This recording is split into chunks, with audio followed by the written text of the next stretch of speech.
Créé par Daniel Capel-Marcovici et Tristan Fourtine en 2011, tous deux amoureux de la Provence et de la création contemporaine et désireux de partager leur passion pour l'art et la sculpture dans un lieu accessible à toutes et à tous, la Fondation Villa d'Atrice est installée dans une grande demeure provençale à l'Isle-sur-la-Sorgue.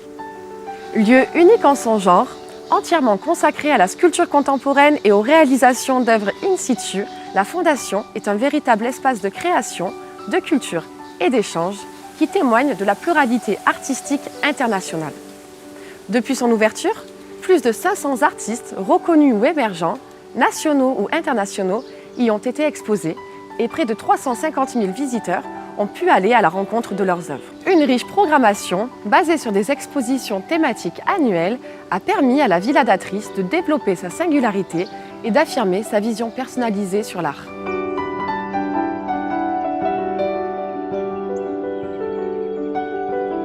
Touche et Terre, la 12e exposition proposée en 2022 à la Fondation Villa d'Atrice, explore l'art de la sculpture céramique et propose plus de 130 œuvres réalisées par 100 artistes qui s'emparent avec créativité et originalité de cette matière qu'est la terre. À travers leurs sculptures, ils valorisent l'art céramique tout en se questionnant sur de nombreuses problématiques sociétales et environnementales. Au XXe siècle, la céramique prend sa place comme œuvre d'art finalisée. Les artistes dessinent tout en se libérant des surfaces planes traditionnelles, de la toile ou du papier. C'est à partir des années 1930 que Lucio Fontana fait de la céramique son matériau de prédilection. Ce médium lui permet la production d'œuvres expressionnistes. Pour leur réalisation, l'artiste s'inspire des thèmes traditionnels tout en leur apportant une vision moderne. Délivré des codes académiques et de l'aspect réaliste, sa sculpture évoque la nature. C'est en 1947 que Pablo Picasso s'installe à Vallauris dans l'atelier Madura, commune qui doit sa popularité à ses productions de céramique. C'est dans cette ville que l'artiste réalise la majorité de ses céramiques qu'il détourne et s'approprie par la peinture.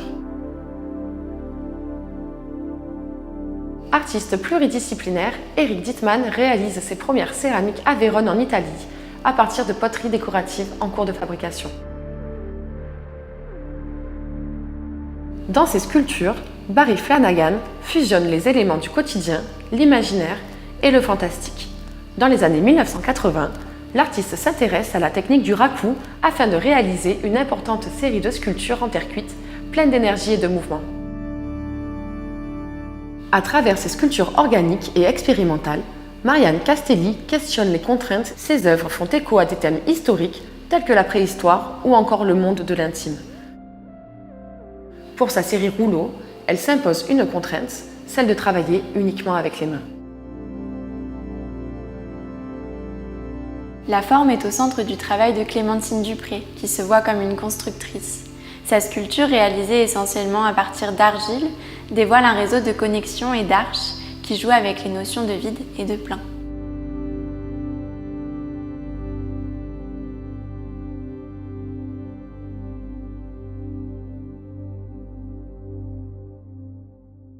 Alice Gavalet développe son esthétique entre inspiration textile et design.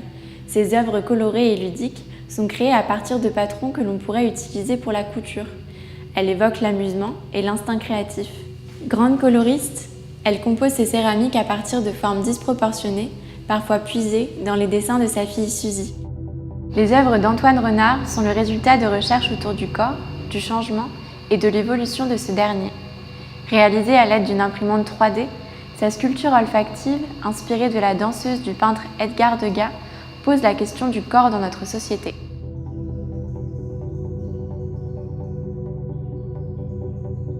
C'est dans les années 1950 que Fernand Léger s'initie à la céramique.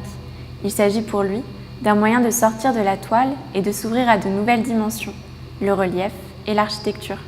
La plupart de ces céramiques puisent leur inspiration dans les tableaux de portraits, ayant pour modèle sa femme Nadia.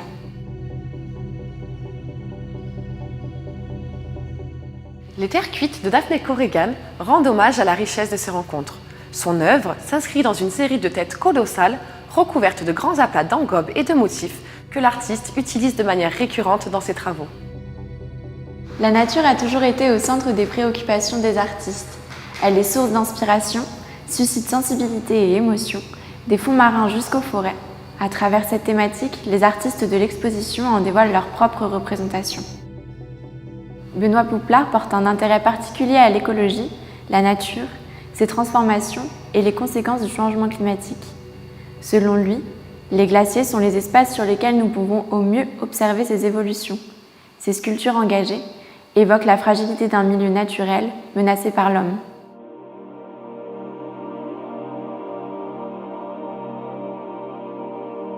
L'œuvre en porcelaine d'Anton Alvarez, douce, fragile et colorée, est le résultat d'une extrudeuse combinée à la main de l'homme. L'artiste a créé sa propre machine à production artistique, lui permettant la réalisation de sculptures en argile. Mette Maya Gregersen s'inspire de la force vitale de l'eau pour la réalisation de sa vague bleue. Superposant de fines couches d'argile colorée, elle dévoile son désir de liberté tout en capturant le caractère éphémère de la vague.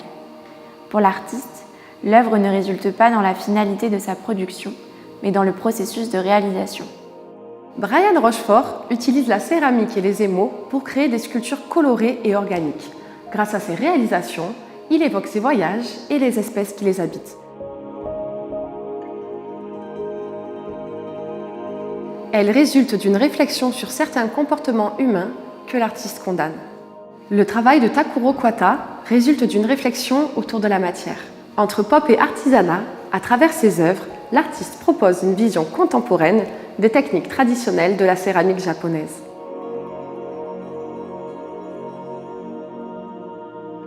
Françoise Petrovitch s'intéresse au monde vivant qui l'entoure. Dans son œuvre, Jane, l'artiste fait référence aux œuvres colorées du peintre Gauguin. Elle dévoile une figure humaine qui semble ne faire qu'un avec la nature. À travers ses œuvres, Gustav Nordenskjöld s'intéresse au rapport entre l'homme et les objets qui l'entourent.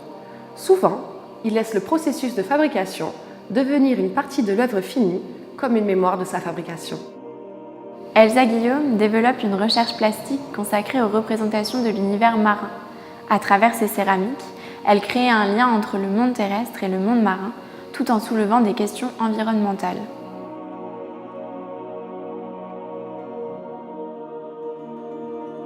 Véritable maître de la couleur, Jean-Baptiste Bernadet construit dans ses œuvres des ambiances fascinantes où la nature occupe le premier rôle. Émaillées comme peintes, ses œuvres aux couleurs multiples suggèrent des paysages. Cameron Jamie s'intéresse au mythe de notre quotidien. Ses sculptures de terre dévoilent une galerie de personnages étranges et poignants. Ils semblent nous interroger sur la nature et la condition de l'homme. Passionnée par l'argile, Christiane Filiatro nous invite au voyage à travers ses sculptures en terre. Elles évoquent le temps qui passe et les mutations profondes que nous éprouvons à notre époque. Pionnier de la céramique moderne, Johann Créten réalise depuis les années 1990 des œuvres poétiques, colorées et lyriques. C'est dans le désert mexicain que l'artiste commence à s'intéresser à la terre cuite, où il réalise des œuvres qui s'inspirent de la nature. La colonne est une figure omniprésente dans son travail. Elle parle ici d'intimité du couple, de complicité et de passion. À travers ses sculptures, Hélène Eck-Akesson s'intéresse aux forêts primaires qui ne souffrent d'aucune trace de l'activité humaine passée ou présente. L'artiste nous emporte dans les cavités de la forêt où un monde microscopique nous apparaît et qui était jusqu'alors invisible à nos yeux. Entre abstraction et figuration, les sculptures de Monica Debu mêlent céramique et peinture. Réalisées en grès, cuites, colorées et peintes, avec des engobes de porcelaine, elles sont un écho à la nature. En réalisant ces céramiques à l'envers, Bernard De Jong casse les codes des arts plastiques. Intervenant que très peu sur la matière, l'artiste obtient un résultat aux formes simples et irrégulières qui laissent apparaître les lignes de la Terre. C'est après avoir assisté à des fouilles archéologiques au sein de la cité de Pompéi que Simone Fattal a décidé de réaliser cette sculpture.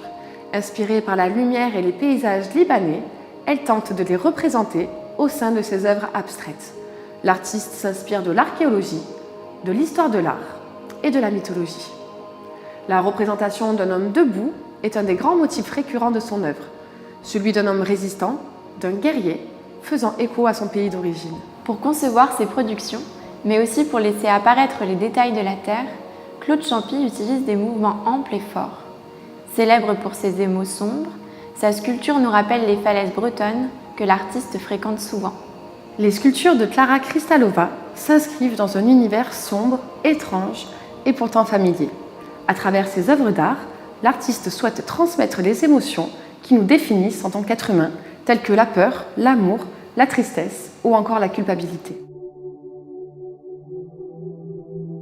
À travers ses œuvres, Juliette Minchin explore les concepts liés à la transformation et au cycle. Pour donner un aspect organique à ses réalisations, elle décide d'utiliser des matériaux naturels tels que la terre ou encore la cire. Pot de terre fait partie d'une série de céramiques qui s'inspire de la symbolique du pot en Inde. Depuis plus de 20 ans, Gisèle Garrick explore la céramique avec une approche naturaliste. À travers ses rochers anthropocènes, elle fait écho aux milieux aquatiques tels que les rivières ou les océans menacés par la pollution et les déchets. C'est au Japon que Tony Marsh a appris la céramique. Son travail rend hommage à la poterie du monde entier, ainsi qu'aux techniques traditionnelles et ancestrales qu'il revisite à travers ses sculptures contemporaines. Lise Larner travaille la céramique de manière conceptuelle depuis les années 1990. Afin de développer chez le spectateur une sensibilité à l'espace physique et à son environnement, elle utilise un large panel de matériaux, parfois contradictoires, comme la terre et le verre. À travers ses œuvres d'art, Gisèle Buteau-Garçon tente d'insuffler la vie à la terre tout en jouant avec les notions de plein et de vide. Nourrie par de nombreux voyages qu'elle a réalisés, l'artiste tente de les retranscrire à travers ses sculptures qui allient brutalité du geste et fragilité de la matière. Carolina Schindre accorde une place essentielle à la matière brute et au processus de fabrication. Elle utilise des techniques artisanales pour réaliser ses pièces en céramique qui évoquent des masques ou des mues qui symbolisent la coexistence entre l'avant et l'après. Le travail de Safia Ijos dévoile une végétation en céramique esthétique et surnaturelle. Son installation est une réflexion sur la dimension ornementale du végétal, mais aussi de la vision angoissante d'une invasion toxique. Dans cet espace, le croisement des variétés et des matières a donné naissance à des hybrides. Ces sculptures en pleine mutation sont le miroir des mythes et des légendes qui habitent notre monde, mais aussi pour les artistes le moyen d'inventer de nouveaux organismes. À travers ses œuvres d'art, Kim Simonson réalise une fusion entre la culture populaire et la céramique classique de Sèvres.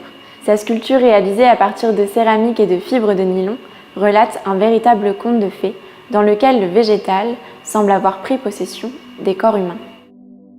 La sculpture murale de Erin Jane Nelson allie photographie et céramique. Sa forme organique nous renvoie à des créatures marines tout en évoquant le flux catastrophique provoqué par le changement climatique. À travers ses sculptures, Lucie Sangoy tente d'associer la pureté de la porcelaine avec une terre brute et texturée. Son univers coloré et contrasté met en avant la géométrie et plus particulièrement des formes polygones. Son hybride à la peau rose, corail et hérissé de petits grains et de boursouflures grises, semble en mouvement. Les installations d'Edith Carlson mêlent figures humaines et animales. Son œuvre est une allégorie à la fois des peurs, des phobies, de la guérison, représentée ici par la figure du serpent. Peintre, sculpteur et graveur, c'est dans les années 1990 en Afrique que Michael Barcelo se tourne vers la céramique. Ses réalisations font référence à l'art rupestre, aux animaux et à la nature. La notion de métamorphose est aussi présente dans le travail de l'artiste, qui la représente à travers ses deux vases où son attrait pour la fêlure est visible. Elle symbolise le temps qui passe et le côté éphémère de la vie. Ron Nagel est considéré comme l'une des grandes figures du renouveau dans la céramique. Ses petites sculptures en terre cuite, ironiques et colorées, allient humour, divertissement et érotisme. La couleur est au centre du travail de Claire Lindner, qui tente de jouer avec ces différentes variations. À travers son installation, elle donne vie à la Terre, tout en évoquant la chute des corps, un phénomène de fluctuation du temps et de l'espace. Harumi Nakashima puise son inspiration dans la tradition japonaise en travaillant la porcelaine et le bleu cobalt sur ses pièces émaillées. Sculptées uniquement à la main, ces œuvres peintes de poids aux tailles variées font écho à l'art optique. Les sculptures modulaires de Cartini Thomas évoquent des notions de biodiversité, de changement d'échelle et de monstruosité. Réalisées en plusieurs parties amovibles, elles font également référence aux cultures populaires telles que l'univers manga et la bande dessinée. À travers ces sculptures de terre, Elsa Sahal souhaite placer la céramique au cœur de l'art d'aujourd'hui. Dans son œuvre, les pistils sont une référence à la partie féminine de l'organe de reproduction qu'est la fleur, alors que les étamines qui l'entourent sont elles masculines. Déjouant ces assignations de genre, l'artiste engagé a choisi d'évoquer dans cette céramique uniquement le pistil comme emblème d'un féminin phallique. Laurent Nicolas travaille sur les liens qui existent entre les individus, les peuples, les époques, mais aussi les lieux. La corde, élément ancestral, et le nœud sont pour lui l'émanation évidente que notre monde est constitué d'éléments liés les uns aux autres de manière directe ou indirecte. Tamara Vansan joue avec la céramique pour créer des formes colorées et développer un monticule. Ces sculptures exubérantes lui permettent de réaliser des paysages édulcorés. Elles sont recouvertes de vernis multicolores et jouent avec les éléments sculpturaux de base, tels que le volume, la forme et la couleur. Les sculptures murales de Patrick Lougrand rendent hommage aux formes et aux matériaux. Les glaçures fluides employées évoquent les éléments naturels tels que l'eau. La couleur, omniprésente dans ses œuvres, sert ici d'engagement pour l'artiste qui l'utilise pour mettre en évidence les déchets et dévoiler une eau polluée par l'homme. Josepha Njam cherche à déconstruire les grands récits sur les notions d'origine, d'identité et de race. Elle présente ici une installation et montre un groupe de plantes et de créatures marines qui anticipent un écosystème dans lequel les organismes sont en pleine mutation. Elle dénonce les actions néfastes des hommes sur l'environnement et la biodiversité. Les sculptures de Michel Guéry portent en elles une dimension anthropomorphique inattendue. Dans ses œuvres, l'artiste fait référence aux cultures populaires, à l'histoire de l'art, à la science ou encore à la littérature.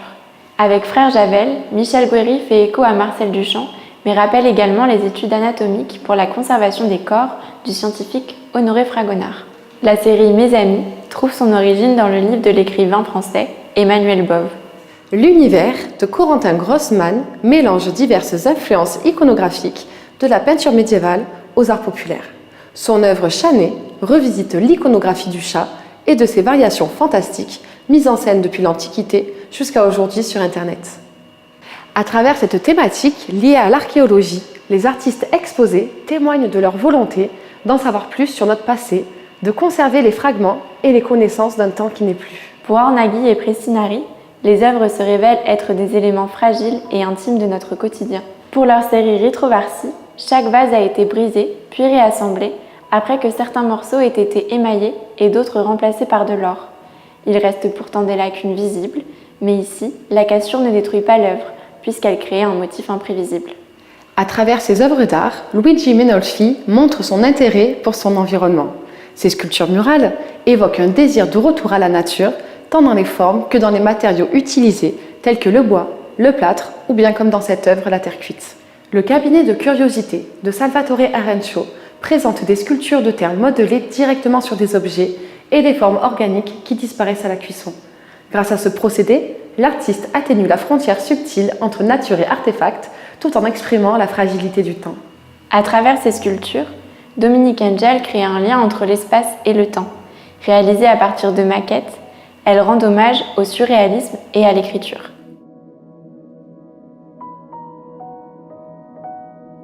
Entre sculpture et architecture, Elmar Trengwalder réalise des œuvres influencées par des références baroques ou mythologiques. Son utilisation de formes reconnaissables et symétriques permet à ses sculptures d'évoquer des paysages, des éléments ou encore des monuments familiers. Christian Gosenbach est un artiste qui questionne notre monde matériel, notre relation aux objets et leurs techniques de fabrication. À travers ses sculptures, il met en avant la domestication de la nature par l'homme, mais aussi le sentiment d'inconnu et de peur dans le familier. Camille Viro travaille la céramique afin de créer une superposition des matières en recyclant des vestiges de cuisson précédentes. Les têtes, figures récurrentes dans son travail, évoquent l'histoire de l'humanité, mais aussi des morceaux de corps hors du temps. Les sculptures de Simon Manoa, réalisées à partir d'argile qu'il trouve lui-même dans la nature, témoignent de l'intérêt de l'artiste pour la matière. Avec cette tête, il conserve une trace des expressions de faciès, tout en mettant en relief le masque de l'humanité. Théo Mercier questionne les relations existantes entre l'œuvre et son environnement. Dans ses installations, il mélange ses propres sculptures à des objets ou des artefacts collectés au cours de ses voyages. Ses sculptures pour tremblement de terre évoquent la fragilité. Depuis les années 1990, Jacques Julien développe une réflexion sur la forme et la fragilité des matériaux. Ses œuvres tentent de faire cohabiter avec humour l'invisible, le corps manquant ou les figures en creux. Alfieri Gardone sculpte afin de discerner ce qui ne peut être vu avec ses yeux, ce qu'il appelle les infinies mouvances de ce monde. Avec son œuvre, l'artiste se connecte au monde du vivant tout en s'inspirant de la mythologie gréco-romaine. Figure majeure de l'arte povera, à travers ses œuvres, Giuseppe Penone souligne le lien intime entre l'homme et la nature. Sa sculpture, Terra su Terra, dévoile une ramure de bronze qui présente un fragment de terracotta et une empreinte de terre cuite. Elle symbolise la présence du corps et de l'être. Dans cet espace, certains artistes nous interrogent sur la société moderne et l'héritage qu'elle nous laisse. Entre souvenirs et réflexions d'une gestuelle contemporaine et banale, ils partagent leur message grâce à l'art intemporel de la céramique. Julia Borderie et Héloïse Le Gallo mêlent processus créatif et approche documentaire. Leurs œuvres d'art naissent d'interactions avec des personnes rencontrées dans des contextes spécifiques. Pour Coude, elles ont rencontré un chercheur dans le patrimoine hydraulique et un potier au Maroc, avec lequel elles découvriront les spécificités des réseaux de partage de l'eau et les techniques de poterie du pays. Anne Verdier est passionnée par les transformations de la matière. Elle explore les potentiels de l'argile à travers différentes terres et les émaux. Avec sa sculpture, elle cherche l'équilibre parfait entre chaos et construction, s'inspirant du confinement du printemps 2020. Gabriel Van Boof apprécie le travail de la matière, de l'espace et de la forme. Son œuvre Expansion est le résultat d'une erreur de cuisson ayant entraîné la déformation et la fusion de la matière. Les sculptures de Yongin Park cherchent à repousser les limites de la Terre. Elles surprennent par la nature improbable de la forme que prend la matière. Alex Zablocki joue avec l'humour et la superposition des matières. Pour créer ses œuvres, il part d'un élément colorant et coloré qu'il utilise afin d'établir la forme de sa sculpture. Pour cette œuvre exposée, l'élément de départ est l'éponge. Christian Gozenbach questionne notre monde matériel et notre relation aux objets. À travers sa sculpture, l'artiste traite de la domestication des objets dans notre société de consommation et dans notre monde hypermondialisé. Les sculptures de Pauline Bazignan tentent de rendre sensible l'invisible et la face cachée des choses. Après avoir épluché une orange, l'artiste a reconstitué avec précaution cette enveloppe organique, puis l'a remplie de terre pour en révéler le vide et les aspérités. Marie Huguebart recrée des trompe-l'œil en terre dans son atelier à l'aide de moules. À travers cette œuvre, l'artiste superpose des objets de chantier utilisant des formes connues de tous. Meret Rasmussen travaille la céramique et cherche à donner à ses œuvres des couleurs puissantes afin de renforcer leur énergie. Sa démarche artistique se concentre autour du travail de la forme, du mouvement, de la notion de fluidité. Ses sculptures abstraites semblent s'étirer et s'enrouler. Pour Bettina Pucci, l'art de la céramique se trouve dans le détournement d'objets industriels qu'elle s'approprie en les transformant. À travers cette sculpture réalisée à partir de photographies, l'artiste tente de rapprocher les civilisations en évoquant les maisons à colombages et les ornements orientaux. Emmanuel Boss met l'émail au centre de sa pratique, car il s'agit pour lui d'un espace d'expression du désir. À travers cette céramique, l'artiste cherche à exprimer l'intimité et évoque les relations amoureuses. Jean-Charles Pigeot considère ses œuvres comme des sculptures architecture. Son travail épuré prend la forme de maquettes, souvent réalisées pour des projets à grande échelle. Sa réalisation prend des allures de temple, espace de réserve et de contemplation. Chapour-Pouillant travaille sur les traditions et les origines après avoir réalisé un test ADN. C'est de ces réflexions que provient sa sculpture. Après avoir réalisé un test révélant une ascendance génétique de 33 pays répartis dans le monde, cette œuvre représente ses origines galloises. Avec cette œuvre qui évoque une fenêtre, Laurent Nicolas cherche à mettre en avant l'idée d'existence simultanée d'un intérieur et d'un extérieur au sein d'un même espace. Il met en scène une réflexion autour de la notion de passage et de sa symbolique. Daniel Dewar et Grégory Jiquel proposent un travail oscillant entre sculpture et ready-made. Ils questionnent notre rapport à l'objet au travers du prisme de l'artisanat et de différents savoir-faire. Cette œuvre est une mise en lumière des objets du quotidien qui conservent l'utilisation potentielle des objets utilisés. Ninon Hiver travaille la céramique pour créer des vêtements sculptures. Les œuvres de l'artiste sont des reconstitutions fidèles du réel de vêtements arrêtés dans leur chute. Grâce à ce procédé, ces objets prennent une forme fossilisée. Carmen Perrin cherche à repousser les limites des matériaux avec lesquels elle travaille. Avec son œuvre, Empreinte 45, elle réalise des empreintes de bottes à partir de briques miniatures. Pour sa sculpture murale, Béatrice Artus-Bertrand a récupéré dans des greniers et des brocantes 481 interrupteurs en céramique. Grâce à son tableau sculpture, elle évoque les mécanismes des années 50 et ses objets d'antan. Romuald Jeandolo est un artiste à l'univers théâtralisé où se mêlent baroque et burlesque. Son œuvre subvertie par une sorte de tragicomique inconfortable met en scène les codes du cirque et de la culture punk. À travers ses céramiques, Richard Foguet dévoile des formes de métamorphose. Son assemblage incongru mêle vases et poteries avec humour et fantaisie.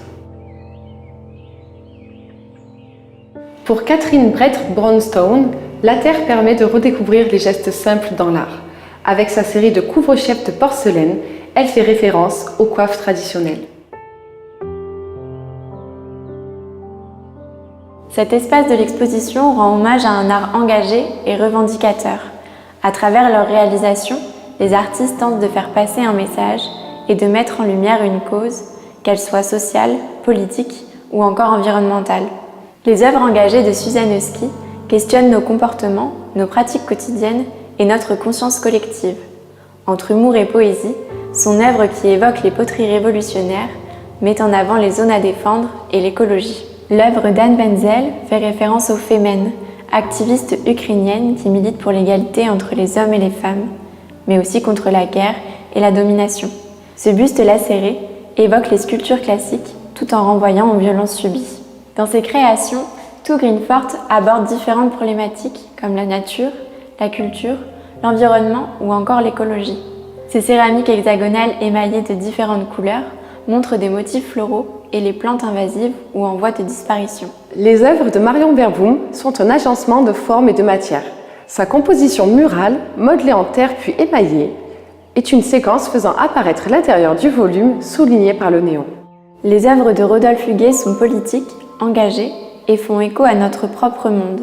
Sa sculpture valise témoigne de l'urgence pour les fugitifs de guerre de se reconstruire, tandis que ces grilles en métal sur lesquelles sont incrustées des empreintes de terre cuite matérialisent les frontières fermées aux migrants. Arlette Simon est une artiste qui, à travers ses céramiques, s'imprègne des mouvements perceptibles dans la nature. Son installation, Péridlaciaire, implique à la fois l'espace et le temps. Ces serpentins blancs se mêlent à la lumière, au son et au jeu de reflets qui révèlent les différentes matières. Elle évoque un paysage glacé, intensifié par les éléments blancs et bleus de l'installation, faisant référence à la fonte des glaces. Les vases de Barthélemy Togo symbolisent pour l'artiste le rapport ambivalent de l'eau régénératrice, mais aussi source de contamination lorsqu'elle est polluée. À travers cette installation, Barthélemy Togo témoigne de son soutien et de sa solidarité envers ces combats. Les jardins de la villa, ainsi que les bords de la Sorgue, offrent l'opportunité de découvrir, lors d'une promenade artistique, les sculptures qui prennent tout naturellement leur place sous les arbres et au cœur de la végétation provençale. Cette année, 30 créations de céramique sont présentées en extérieur. Marie Huguebart puise son inspiration dans un environnement quotidien, celui des chantiers urbains. Grâce à ses moulages et à une utilisation de la couleur maîtrisée, elle recrée dans son atelier un ensemble de trompe-l'œil en terre. L'émaillage apporté à ces céramiques est très réfléchi et maîtrisé, car la couleur est aussi importante dans ces sculptures. Les œuvres de Julia Hutto explorent le monde physique et le monde numérique. Ces œuvres colorées sont le résultat de dessins digitaux, grâce auxquels l'artiste se libère de contraintes matérielles. Caitriona Plasmanouri s'inscrit dans un univers coloré et influencé par le mouvement du pop art, par les magazines ou encore par la publicité. Avec son mur en céramique entièrement modulable, l'artiste rend hommage au langage des signes du monde, tels que le graffiti ou encore les palabres africaines. Son œuvre Arriba a été réalisée spécialement pour l'exposition Touche et Terre. Cette colonne ludique et récréative dévoile la richesse de la couleur de la faïence, le matériel de prédilection de l'artiste. Gabrielle Van Boof s'intéresse aux notions d'évolution, de changement et de déplacement. Elle utilise la sculpture pour révéler notre quotidien sans véritablement le montrer. Avec Bubble Wrap, elle évoque avec amusement un objet connu de tous, le papier bulle. Catherine Gardone est à l'origine de l'œuvre sur l'ascenseur. Avec son installation, Elle rend hommage aux couleurs des paysages d'ocre de Roussillon. Au centre de ses travaux depuis plusieurs années, elle nous fait voyager sur les sentiers des ocres. Jean-René Laval se consacre principalement au travail de la terre cuite depuis plusieurs années. L'artiste récupère et transforme des objets usagés, issus de plusieurs déchetteries et décharges, afin de confronter le monde du vivant et de l'inanimé, tout en créant ses propres sculptures. Arlette Simon souhaite retranscrire les phénomènes naturels dont elle s'imprègne. Ici, les serpents envahissent le sol et nous faisons ainsi face à une nature luxuriante qui reprendrait ses droits. Jacques Hoffman réalise Buncheong Melon lors d'une résidence en Corée du Sud.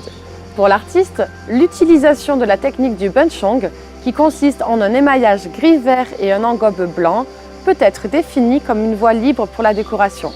Ainsi, il s'agit là de son ode à la liberté. Nani Champichotte exprime son amour pour les plages bretonnes avec ses sièges galets. L'artiste fait référence avec délicatesse à la force naturelle des vagues et des torrents qui lissent les galets et qui modèlent la roche. Salvatore Arancio sculpte ses œuvres comme des négatifs puisqu'elles sont modelées sur des objets organiques dont elles prennent la forme qui disparaissent lors de la cuisson. Il nomme cette technique le Pompéi inversé. Eric Ross revisite la thématique du Jardin d'Éden juste avant qu'Ève et Adam ne croquent le fruit défendu. Dans cette sculpture, les protagonistes prennent la forme de fruits. Cette œuvre s'inscrit dans l'univers fantaisiste et merveilleux de l'artiste. Pour Elsa Sahal, la terre et le corps sont inséparables. Avec sa Vénus polymale puissante, elle se réapproprie les grands thèmes de l'histoire de l'art, tout en revisitant la mythologie autour de la Vénus. Christiane Filiatro utilise la céramique afin d'exprimer son rapport à notre terre-nature. Ses ophidiennes 1 et 2 sont inséparables puisqu'elles représentent les concepts de masculinité et de féminité. Pour son arbre sur la Sorgue, avec pomme rouge, Catriona Platsmanouri reste dans son univers humoristique et coloré. Elle réalise ici 25 pommes en céramique qui sont exposées in situ sur un arbre installé dans la Sorgue. Les artistes Mireille Fulpus et Sylvie Bourcy ont réalisé spécialement cette œuvre pour l'exposition Toucher Terre.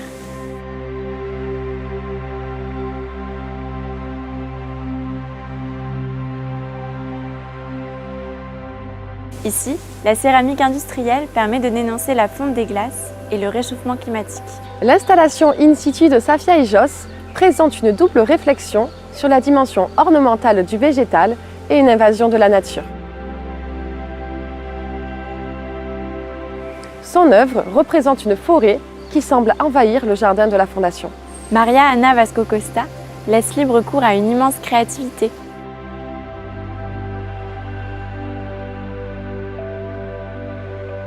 Pour cette installation, l'artiste évoque les conséquences du réchauffement climatique et la fonte des glaces qu'elle met en scène dans ses œuvres. Jean Ponsard s'inspire de la roche et de la montagne pour la réalisation de ses œuvres. Pour lui, la terre est le résultat de la décomposition des roches. Ainsi, il souhaite créer un lien entre l'érosion, la terre et les pierres dans ses sculptures. Laure Prouveau est une artiste qui aime transgresser les règles et les codes académiques de l'art. Elle place l'autodérision au centre de son travail. Sa mangeoire représente à la fois un récipient et son amour pour les jeux de mots et les sens détournés. Marc Simon réalise des œuvres sculpturales qui s'inscrivent dans des univers fantastiques. Il invente sa propre mythologie à partir de ses lectures, de ses voyages et de son imaginaire. Son œuvre évoque une croyance des Indiens Quechua autour de blocs de pierre qui se détachent de la montagne pour se mettre en mouvement. Les céramiques de Clémence Vallunen sont souvent composées de formes abstraites tout en étant figuratives. Pour sa série Aïe Barry, elle rend ici hommage à Barry Flanagan.